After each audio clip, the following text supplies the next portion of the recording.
Thomas Mortimer IV, age 43, was a senior sales account executive for Burlington Technology, a software company.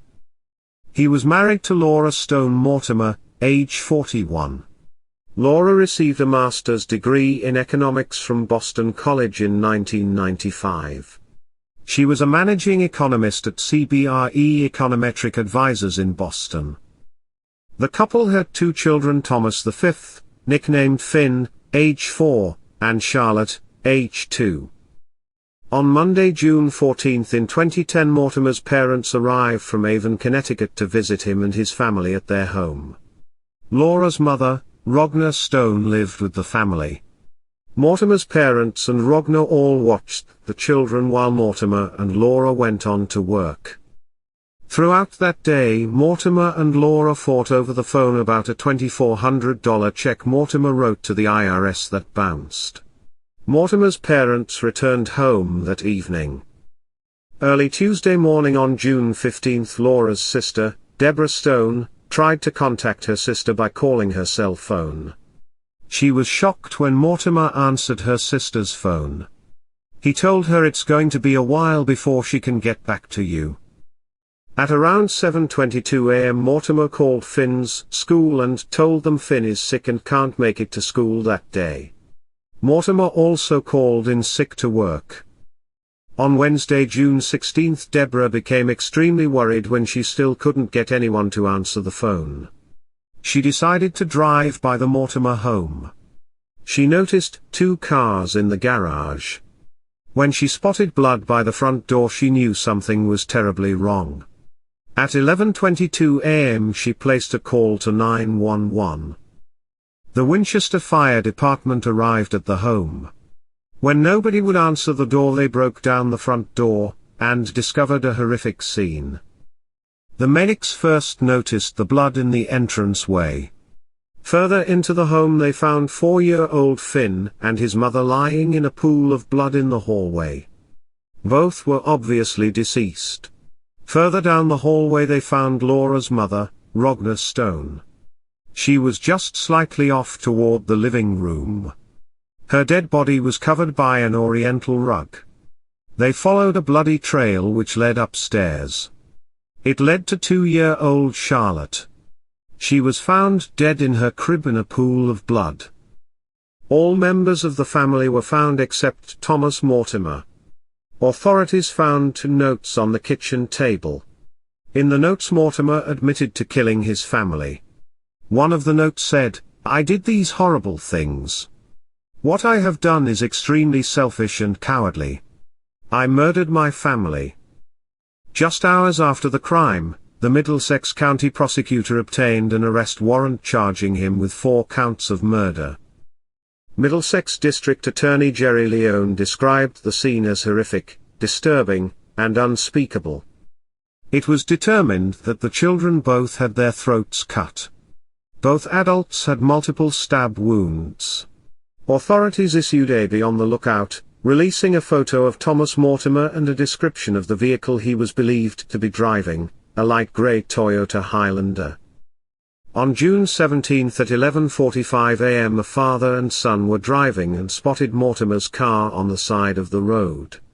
They recognize him from the news, so they offer to help jump-start his car so they can try to delay him.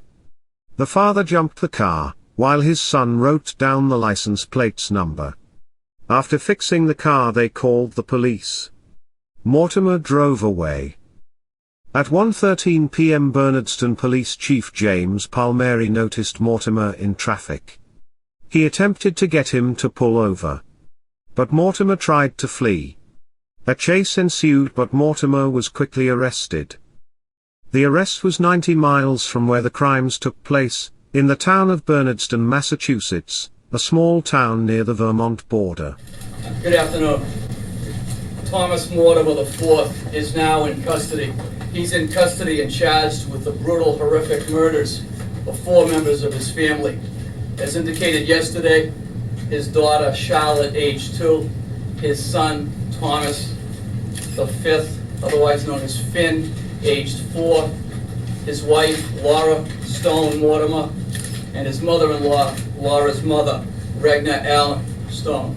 Ragnar Allen Stone is approximately 64 years old. Mortimer is in custody. He is in custody in Bernardston, Massachusetts. He's been transferred to the custody of the Massachusetts State Police, assigned to the District Attorney's Office here in Middlesex, and they're on their way back to Winchester now with the defendant. With regard to the apprehension of Mortimer, today at approximately noontime, there was a sighting in the Lake Pleasant area in Montague, Massachusetts, by a father and son who did not know the defendant. At that time, the father and son approached the defendant because he was having trouble with his car. His cell phone and the battery of his car had died. The father, having seen published information in the news media about this defendant and the car, recognized the car, told his son to write down the license plate number while the father helped him jump the car and get a start to the battery. After they got a jump to the car, the defendant left the area, and the father called the Montague Police Department dispatcher with the motor vehicle license plate number. At that time, the Montague Police Department dispatcher confirmed that in fact the car did belong to Mortimer and it was the wanted car. At that time, a full-blown response entailed from local police department in Montague, from the Massachusetts State Police assigned to the District Attorney's Office and Troop B in that area of our state, along with Vermont State Police. At 13:13 p.m., slightly after 1 o'clock today, the Bernardston Police Department Chief, Jim Palmieri, observed the defendant's car in traffic. He tried to get as close as he could to the car. He called in the plate number. He confirmed that the plate number was in fact the car that was wanted. On 55 Parmenter Road in Bernardston, Massachusetts, the chief attempted to pull the defendant over in his car. The defendant tried to flee the area. Chief Palmieri stayed with him and eventually was able to pull him over and apprehend the defendant after stopping his motor vehicle. The defendant, Mortimer, was taken to the Bernardston Police Department for a courtesy booking, photographs, and prints. The defendant has now been transferred into the custody of the Massachusetts State Police, who are assigned to the Middlesex DA's office. He is on his way back here now. The defendant will be arraigned tomorrow morning by Chief Prosecutor Adrian Lynch to my left in the Woburn Superior Court. It'll occur sometime between 9 and 10 o'clock in the morning. It may be obvious at this point, but I do want to thank the network of police and police departments who were involved in not only building this case in a very short time, but in apprehending that defendant. Of course, the Massachusetts State Police with a spoke on the wheel. The Vermont State Police were extremely important to us. The Avon, Connecticut Police were important, and you'll see why in one moment. The Connecticut State Police, along with the Bartlett, New Hampshire Police, and the New Hampshire State Police were extremely important to us. As well, the Andover and Winchester, Massachusetts Police Departments, and particularly the United States Marshal Service, were all very helpful in apprehending this defendant. And lastly, I want to thank the news media. You've been extremely helpful in getting out word and information which resulted in the apprehension of this defendant. And we do not take that type of support lightly. Mortimer stood emotionless as the prosecution described the violence he committed against his victims. He stood before Superior Court Judge Jane Haggerty, and pled not guilty. Laura's sister gave her victim's impact statement. My family has suffered an enormous tragedy. My life, my family's life, my children's life, has been so affected. My children wonder why they can't have play dates with Charlotte and Finn, said Deborah Stone. My mom and my sister were my best friends. It is difficult to find joy when the sadness is so overwhelming. Mortimer was arraigned in Woburn Superior Court. He later changed his plea to guilty. It is obviously rare that a defendant who has murdered his family would plead guilty to first-degree murder. It is rare to see a plea to first-degree murder. In fact, in this state, one does not usually plead, and in fact, they have to have a jury. if they do go to trial in a first-degree murder. The defendant waived those rights today. He has now accepted full responsibility, and he's been fully held accountable for these heinous, unspeakable, troubling, and disturbing acts, having killed his family.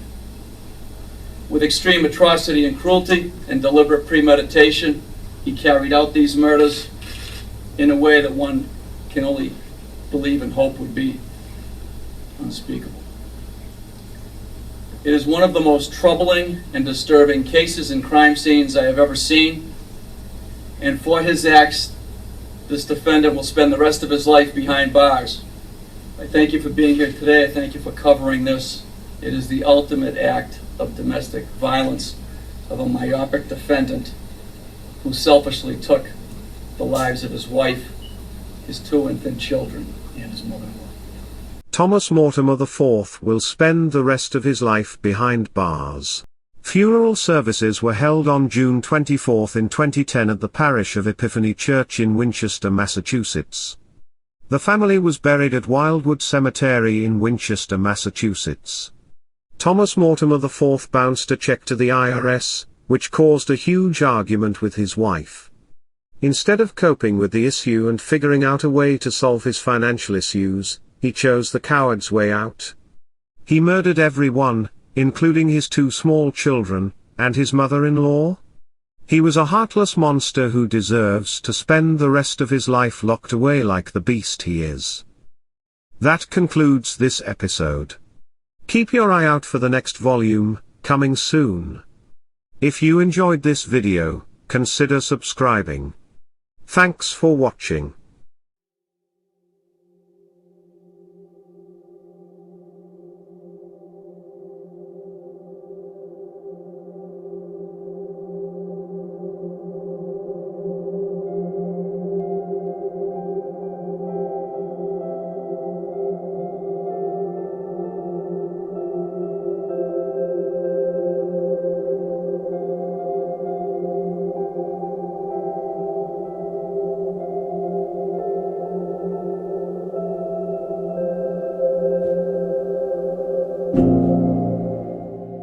Want to help support the channel you love, and get something in return?